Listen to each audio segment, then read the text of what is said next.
Again welcome by Zoom represent the next video of NEET crash course. और इस video में हम class +1 का excretory product and their elimination की last video कर रहे हैं। और इस वीडियो के अंदर हम डिस्कस करने वाले हैं kidney disorders. How many different types of the kidney disorders are present in human being. इसके अलावा किडनी के अंदर जो भी पार्ट्स एंड सब पार्ट्स पड़े थे उनके अंदर भी एबनॉर्मेलिटीज को हम डिस्कस करने वाले हैं। इस वीडियो के अंदर हम आर्टिफिशियल किडनी को भी डिस्कस करेंगे, इसमें हम किडनी ट्रांसप्लांट को भी डिस्कस करने वाले हैं। क्लियर? सो इस वीडियो के अंदर बहुत छोटी छोटी टर्म्स आने वाली हैं, तो आई होप कि नीट एस्पिरेंट सभी अपनी नोटबुक के अंदर इन सभी डाटास को आप कलेक्ट करेंगे। क्लियर? वीडियो को स्टार्ट करते हैं बेटा किडनी डिसऑर्डर्स से। सो सबसे पहले जो हम हाईलाइट करते हैं कि कौन कौन से एरिया के अंदर कौन कौन से पार्ट्स ऑफ द किडनी के अंदर हम डिस्कस करने वाले हैं। तो इसमें सबसे पहले हम पढ़ेंगे नेफ्रॉन के डिसऑर्डर, ग्लोमेरुलस के डिसऑर्डर, रीनल ट्यूब्यूल के disorder, as well as the amount of the urine के डिसऑर्डर के बेसिस पे हम सारे डिसऑर्डर डिस्कस करेंगे। Clear? Okay. So kidney disorder जो है उसमें सबसे फर्स्ट है यूरीमिया। क्या है यूरीमिया? यूरिया से रिलेटेड है। तो इसके अंदर जो हम शो कर रहे हैं that is increase in the amount of urea in blood. Clear? First point. Second, next is the kidney failure. क्या है किडनी फेल्योर का मतलब? There is any type of the urine abnormalities formation. तो इसमें हो सकता है ना कि जो किडनी है उसके कोई किसी भी पार्ट के अंदर एबनॉर्मेलिटीज हो, चाहे नेफ्रॉन में हो, रीनल ट्यूब्यूल में हो, ग्लोमेरुलस में हो, या उसके अंदर branching of renal artery, renal vein के अंदर हो। तो ये बहुत सारे डिसऑर्डर से मिलकर के बनता है रीनल फेल्योर। इसमें अलग अलग तरह के डिजीजेस होते हैं, इसीलिए रीनल फेल्योर को एक रीनल सिंड्रोम भी बोला जाता है। इस रीनल सिंड्रोम में जो इसके अलग अलग सिम्टम्स हैं, जैसे कि रीनल डिसफंक्शन, इसमें रीनल की आउटपुट जो है यूरिन की वो घट जाती है। ओलिगोयूरिया, ओलिगोयूरिया का मतलब होता है इसके अंदर अमाउंट ऑफ यूरिया जो है वो नॉर्मल के बजाय कैसी होती है, बहुत ज्यादा हो जाती है। एन्यूरिया का मतलब देयर इज ओलिगोयूरिया में आउटपुट यूरिन की घट जाएगी, यूरिया की अमाउंट बढ़ जाती है। एन्यूरिया के अंदर there is no any amount of the urine, जहां पे यूरिन आउटपुट जो होती है वो नेग्लेजिबल, लगभग 50 ml से भी कम इसमें अमाउंट चली जाती है। यूरिया की कंसंट्रेशन ब्लड में बढ़ना, जो हमने यूरीमिया डिस्कस किया है, वो भी किडनी फेल्योर का ही सिम्टम है, इसीलिए इसको हम सिंड्रोम में ले लेते हैं। इसके अलावा क्रिएटिनिन का भी अमाउंट बढ़ जाना किसके अंदर? यूरिन के अंदर। तो ये भी एक अमाउंट डिस्कस करता है कि there is problem in the kidney dysfunction because the creatinine is tubular reabsorption in the PCT area. तो इसका मतलब it shows that there is abnormality in the glomerulus as well as in the absolutely in the PCT proximal convoluted tubule region. Clear? Okay. Next हम discuss करते हैं कि kidney failure का जो main reason है वो क्या है, हमने देख लिया। अब हम ये देखते हैं कि अगर इसको क्योर करना है हमें किडनी फेल्योर को, so what is the step, what is the procedure behind that. तो किडनी फेल्योर है तो उसमें ऑब्वियसली क्या होता है, किडनी ट्रांसप्लांटेशन ही एक फर्स्ट एंड लास्ट इसके अंदर क्योर होता है कि हमें उस पर्टिकुलर पर्सन की किडनी को ट्रांसप्लांट करना ही होता है। तो अब हम इसमें थोड़ा देखते हैं कि किडनी ट्रांसप्लांटेशन की हिस्ट्री क्या है और किडनी ट्रांसप्लांटेशन के प्रोसीजर क्या क्या होते हैं। ओके, तो जो किडनी ट्रांसप्लांटेशन है इसमें हिस्ट्री अगर हम देखें तो सबसे पहले डेविड ह्यूम एंड जोसेफ कैले ने 1954 के अंदर जोसेफ ब्रिंघम हॉस्पिटल के अंदर इसको ट्रांसप्लांट किया था फर्स्ट किडनी को। एंड जो रेसिपिएंट थे वो रिचार्ड थे, और रिचार्ड आर्टिफिशियल किडनी को लेने जो किडनी ली थी डोनर से, उसको लेने के बाद में 8 ईयर तक वो लाइव रहे थे। और इंडिया के अंदर 1971 के अंदर Christian medical college Vellore Tamil Nadu के अंदर इसको ट्रांसप्लांट किया गया था फर्स्ट किडनी को। और इसमें अगर हम डोनर की कैटेगरी देखें, डोनर की कैटेगरी के बेसिस पे टाइप्स ऑफ द ट्रांसप्लांट भी आ जाते हैं। तो डोनर यहाँ पे सबसे पहले तो ट्विंस को प्रेफर किया जाता है कि ट्विंस की किडनी को हम ट्रांसप्लांट कर सकते हैं।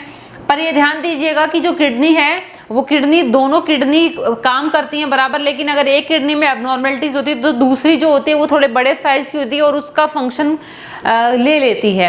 लेकिन अगर दोनों किडनी ही एबनॉर्मल हो जाएं, दोनों किडनी ही यूरिन बनाने में इम्प्रॉपर हो जाएं, तब जाकर के किडनी ट्रांसप्लांटेशन की सिचुएशन आती है। ओके, या फिर ट्विंस के, अगर ट्विंस अवेलेबल नहीं है तो हो सकता है उसका कोई क्लोज रिलेटिव हो, तो क्लोज रिलेटिव की किडनी को भी ट्रांसप्लांट किया जाता है, क्योंकि percentage of blood group antigen matching जो होती है वो ज़्यादा बढ़ जाती है। या फिर किसी पर्सन की हम प्रेफर करते हैं, पर्टिकुलर पर्सन की पर्सन से चढ़ा दी जाती है, या हम पर्टिकुलर डेड पर्सन जो अभी फिलहाल ही डेड हुआ है तो उसकी किडनी को भी हम यूज़ कर सकते हैं इन ट्रांसप्लांटेशन।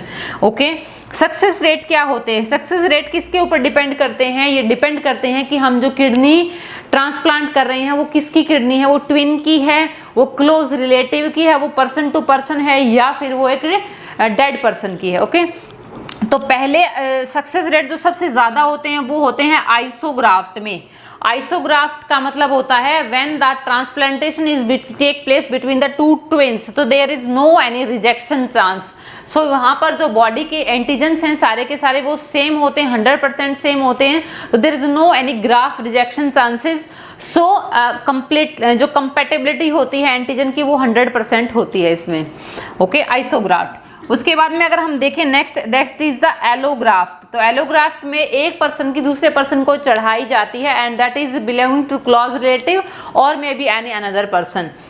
ट्विंस से अलग अगर कोई है तो उसको हम देते हैं एलोग्राफ्ट के अंदर। ये क्लियर इसमें थोड़ा सा कीजिएगा क्योंकि ये पहले ऐसा क्वेश्चन पूछा जा चुका है। ओके, नेक्स्ट अब हम ये देखते हैं कि टेस्ट कौन कौन से करवाए जाते हैं किडनी ट्रांसप्लांटेशन से पहले।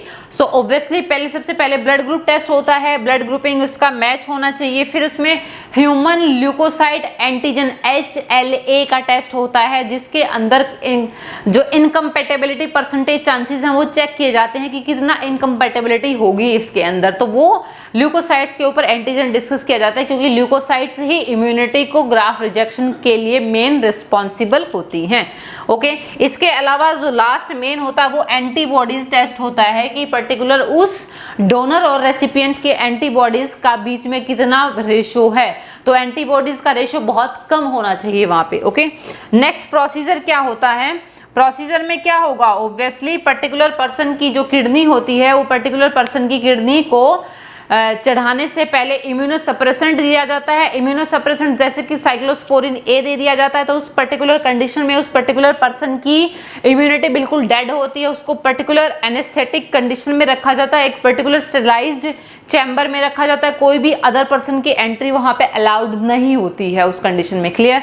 उसके अलावा अगर हम देखें तो और क्या क्या प्रोसीजर हैं, वो जो किडनी होती हैं जो ऑलरेडी प्रेजेंट है वहां पे, तो वो डिसफंक्शन है, वो काम नहीं कर रही, तो उनको वहां से रिमूव कर दिया जाता है and the artery and veins are as it is collected, वो वहां पे उस नई किडनी के ऊपर उसको ट्रांसप्लांट कर दिया जाता है। क्लियर?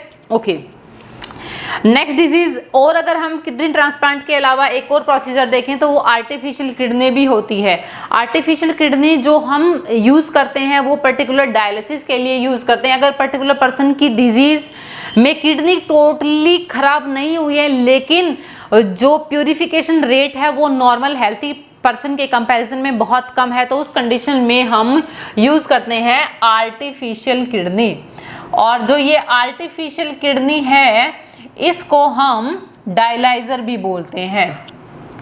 डायलाइजर, तो डायलाइजर जो है वो किस कंडीशन में यूज किया जाता है? एन्यूरिया, ओलिगोन्यूरिया की कंडीशन में यूज किया जाता है जब यूरिन आउटपुट बहुत कम होती है और ब्लड प्यूरिफिकेशन सिस्टम किडनी के अंदर बहुत ही कम हो जाता है। तब जब ब्लड के अंदर इम्प्योरिटीज का लेवल बहुत ज़्यादा बढ़ जाए तो पर्टिकुलर टाइम के रेगुलर इंटरवल में जो ब्लड को प्योर किया जाता है।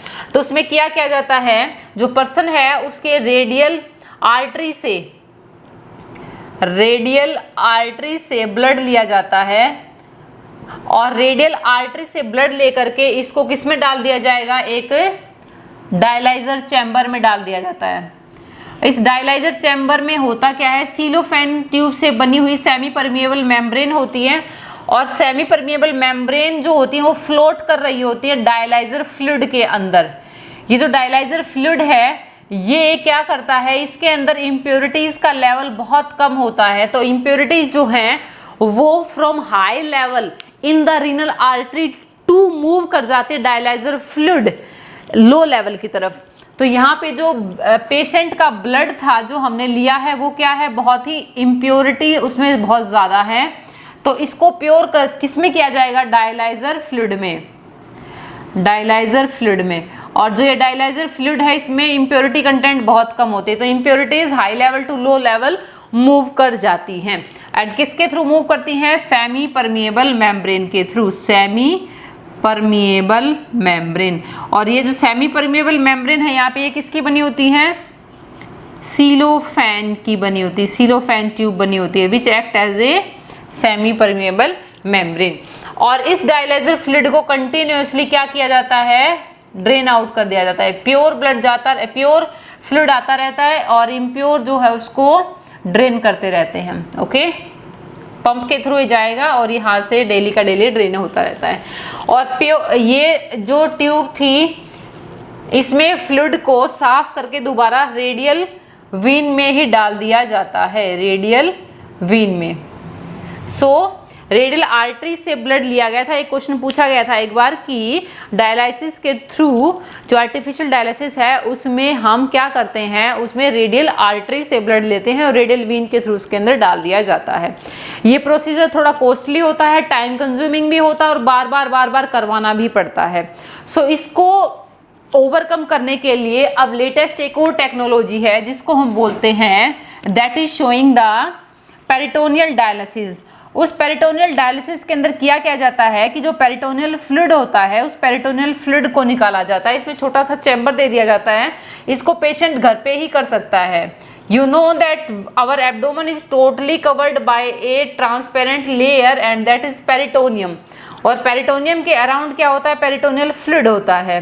सो सारा के सारा एब्डोमेन के एबनॉर्मेलिटीज जो वेस्ट वगैरह वो पेरिटोनियल फ्लूइड में एक्यूमुलेट हो जाता है। तो इस फ्लूइड को निकाल करके वही सेम प्रोसीजर में डायलिसिस कर दिया जाता है और इसको बोलते हैं पेरिटोनियल डायलिसिस, पेरिटोनियल डायलिसिस। ये बहुत ही इजी है, लेस टाइम कंज्यूमिंग है एंड लेस कॉस्टली है as compare to the artificial kidney. Okay, अब इसके अलावा कुछ और जो हल्की फुल्की डिजीज हैं किडनी की वो देख लेते हैं, जैसे कि glomerulonephritis. It is a condition of infectious condition of the glomerulus. Infection हो जाता है ग्लोमेरुलस में जिसकी वजह से क्या होता है उसके अंदर पोडोसाइट और जो स्लिट पोर गैप होता है वो बढ़ जाता है, जिसकी वजह से इम्प्योरिटीज, यूरिया, ब्लड के अंदर प्रेजेंट आरबीसी, डब्ल्यूबीसी सारी की सारी केस में आने स्टार्ट हो जाती हैं, ब्लड में आनी स्टार्ट हो जाती है। इसको ग्लोमेरुलोनेफ्राइटिस बोला जाता है। इसके बाद में नेक्स्ट है रिनल कैलिकुली या रिनल कैलिकुली को यूरोलिथियसिस बोल देते हैं। It is the type of the stone that is take place in the kidney. Kidney के अंदर स्टोन बन जाता है जिसको हम रिनल कैलिकुली बोलते हैं and it is due to formation of the calcium oxalate that is take place in the kidney. Precipitation हो जाता है वहाँ पे जो कैल्शियम है उसके जो ऑक्सलेट्स, आयरन वगैरह है, सॉल्ट वगैरह वो किडनी में डिपॉजिट हो जाते हैं जिसकी वजह से they cause harmful pain and abnormalities in the kidney. Next है oliguria. Obviously that is oligouria means that is abnormal output of the urea. Anuria means जब यूरिन की आउटपुट बहुत कम हो जाए, 50 ml से कम हो जाए। Polyuria means abnormal level of the urea अगर उसमें ब्लड में बढ़ जाता है, यूरिन आउटपुट बढ़ जाती है। नॉर्मली विंटर के केस में due to very less amount of the ADH in body तो यूरिन आउटपुट भी विंटर में बढ़ जाती है। ग्लाइकोस यूरिया है जब ग्लूकोज का लेवल अगर यूरिया में बढ़ जाए तो उसको ग्लाइकोस यूरिया बोलते हैं। हिमेट यूरिया में क्या होता है, ब्लीडिंग होना स्टार्ट हो जाती है यूरिन में, टोटली जो ब्लड सेल्स हैं वो आना स्टार्ट हो जाती हैं। डायूरेसिस कंडीशन के अंदर होता क्या है, there is abnormality in the amount of the ions that is take place in the urea. इसके अलावा अगर हम कीटोन यूरिया देखें तो there is abnormal increase in the ketone bodies in the urine. और अगर हम हीमोग्लोबिन यूरिया देखें तो ऑब्वियसली सिर्फ और सिर्फ हीमोग्लोबिन का कंटेंट बढ़ जाना यूरिया के अंदर, वो हम हीमोग्लोबिन यूरिया के अंदर डिस्कस करते हैं। Clear? So all this are disease about the any type of the particular increase in the concentration of the iron particular in the urine. तो ये सभी उसके रिगार्ड में टर्म दिए गए हैं। इस वीडियो के अंदर जो मेन कंटेंट था वो आपका आर्टिफिशियल किडनी है, किडनी ट्रांसप्लांटेशन है, इसके अलावा हल्की फुल्की जो इसके टर्म्स दी गई हैं। क्लियर भाई? सो इसके बाद में जो नेक्स्ट वीडियो होगी, नेक्स्ट वीडियो के अंदर हम नेक्स्ट चैप्टर स्टार्ट करेंगे and that is the locomotion and movement. इस वीडियो को लाइक जरूर कीजिएगा, शेयर कीजिएगा। Thank you.